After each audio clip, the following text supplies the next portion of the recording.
Marguerite. Deathworld by Harry Harrison. Chapter 21. "Drop that equipment and Kirk will undoubtedly pull both your arms off," Jason said. "He's over there now, looking as sorry as possible that I ever talked him into this."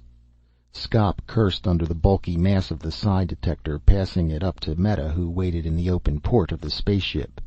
Jason supervised the loading and blasted all the local life that came to investigate. Horn devils were thick this morning, and he shot 4 of them. He was last aboard and closed the lock behind him. "Where are you going to install it?" Meta asked. "You tell me," Jason said. "I need a spot for the antenna where there will be no dense metal in front of the bowl to interfere with the signal. Thin plastic will do, or if worse comes to worse I can mount it outside the hull with a remote drive." "You may have to," she said. "The hull is an unbroken unit. We do all viewing by screen and instruments. I don't think... Wait, there is one place that might do." She led the way to a bulge in the hull that marked one of the lifeboats. They went in through the always open lock, Scop struggling after them with the apparatus. "These lifeboats are half buried in the ship," Meta explained. "They have transparent front ports covered by friction shields that withdraw automatically when the boat is launched." "Can we pull back the shields now?" "I think so," she said. She traced the launching circuits to a junction box and opened the lid. When she closed the shield relay manually, the heavy plates slipped back into the hull. There was a clear view, since most of the viewport projected beyond the parent ship. "Perfect," Jason said. "I'll set up here. Now, how do I talk to you in the ship?" "Right here," she said. "There's a pre-tuned setting on this communicator. Don't touch anything else, and particularly not this switch." She pointed to a large pull handle set square into the center of the control board. "Emergency launching. 2 seconds after that is pulled, the lifeboat is shot free, and it so happens this boat has no fuel." "Hands off for sure," Jason said. "Now have Husky there run me in a line with ship's power and I'll get this stuff set up." The detector was simple, though the tuning had to be precise. A dish-shaped antenna pulled in the signal for the delicately balanced detector. There was a sharp fall-off on both sides of the input, so direction could be precisely determined. The resulting signal was fed to an amplifier stage. Unlike the electronic components of the first stage, this one was drawn in symbols on white paper. Carefully glued-on input and output leads ran to it. When everything was ready and clamped into place, Jason nodded to Meta's image on the screen. "Take her up, and easy, please. None of your 9G specials. Go into a slow circle around the perimeter until I tell you differently." Under steady power, the ship lifted and grabbed for altitude, then eased into its circular course. They made 5 circuits of the city before Jason shook his head. "The thing seems to be working fine, but we're getting too much noise from all the local life. Get 30 kilometers out of the city and start a new circuit." The results were better this time. A powerful signal came from the direction of the city, confined to less than a degree of arc.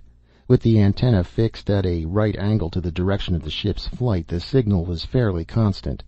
Meta rotated the ship on its main axis until Jason's lifeboat was directly below.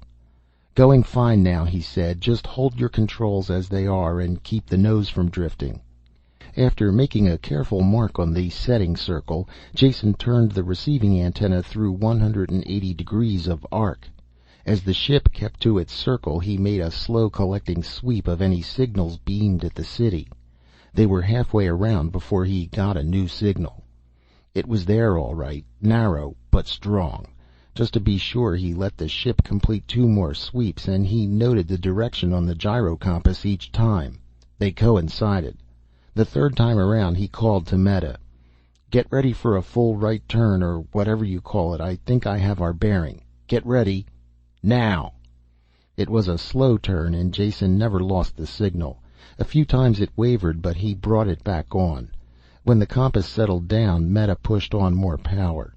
They set their course towards the native Pyrans. An hour's flight at close to top atmospheric speed brought no change. Meta complained, but Jason kept her on course. The signal never varied and was slowly picking up strength. They crossed the chain of volcanoes that marked the continental limits, the ship bucking in the fierce thermals. Once the shore was behind and they were over water, Scott joined Meta in grumbling. He kept his turret spinning, but there was very little to shoot at this far from land. When the islands came over the horizon, the signal began to dip. "Slow now," Jason called. "Those islands ahead look like our source." A continent had been here once, floating on Pyrrus's liquid core. Pressures changed, land masses shifted, and the continent had sunk beneath the ocean. All that was left now of the teeming life of that landmass was confined to a chain of islands, once the mountain peaks of the highest range of mountains. These islands, whose sheer sides rose straight from the water, held the last inhabitants of the lost continent. The weeded-out descendants of the victors of uncountable violent contests. Here lived the oldest native Pyrrans. "Come in lower," Jason signaled, "towards that large peak. The signals seem to originate there." They swooped low over the mountain, but nothing was visible other than the trees and sun-blasted rock.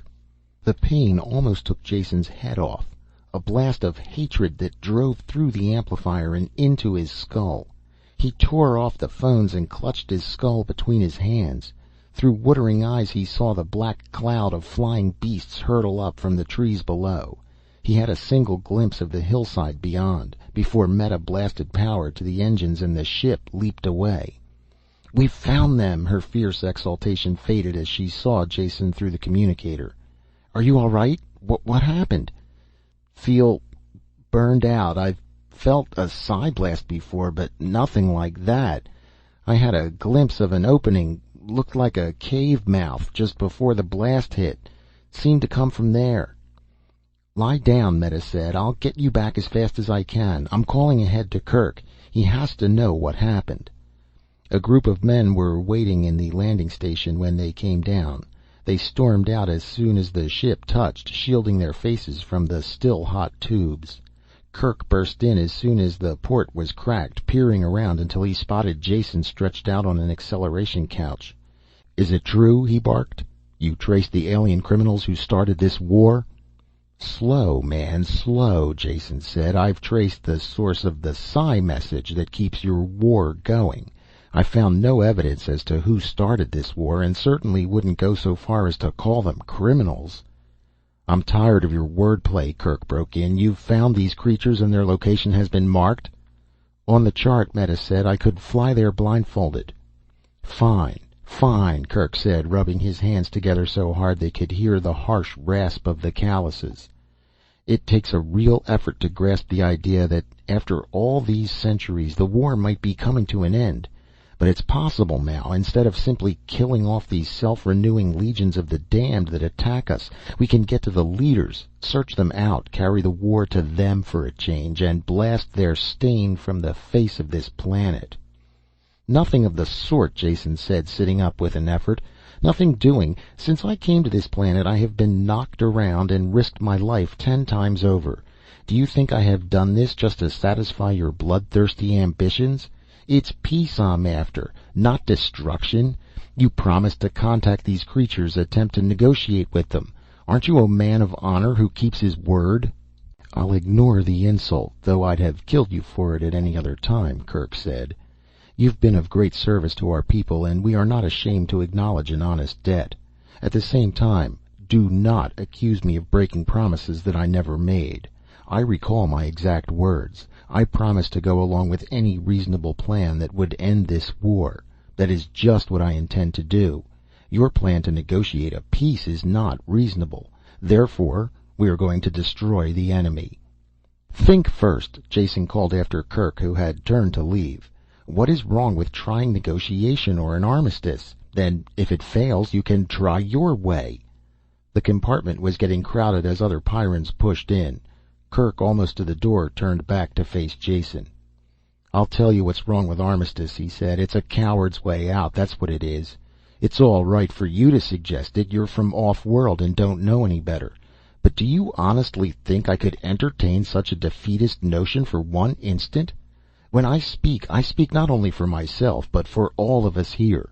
We don't mind fighting, and we do know how to do it. We know that if this war was over, we could build a better world here. At the same time, if we have the choice of continued war or a cowardly peace, we vote for war. This war will only be over when the enemy is utterly destroyed." The listening Pyrans shouted in agreement, and when Kirk pushed out through the crowd, some of them patted his shoulders as he went by. Jason slumped back on the couch, worn out by his exertions and exhausted by the attempt to win the violent Pyrans over to a peaceful point of view. When he looked up, they were gone, all except Meta. She had the same look of bloodthirsty elation as the others, but it drained away when she glanced at him. "What about it, Meta?" he asked bitterly. "No doubts? Do you think that destruction is the only way to end this war?" "I don't know," she said. "I can't be sure. For the first time in my life I find myself with more than one answer to the same question." "Congratulations," he said. "It's a sign of growing up." End of Chapter 21 of Deathworld by Harry Harrison.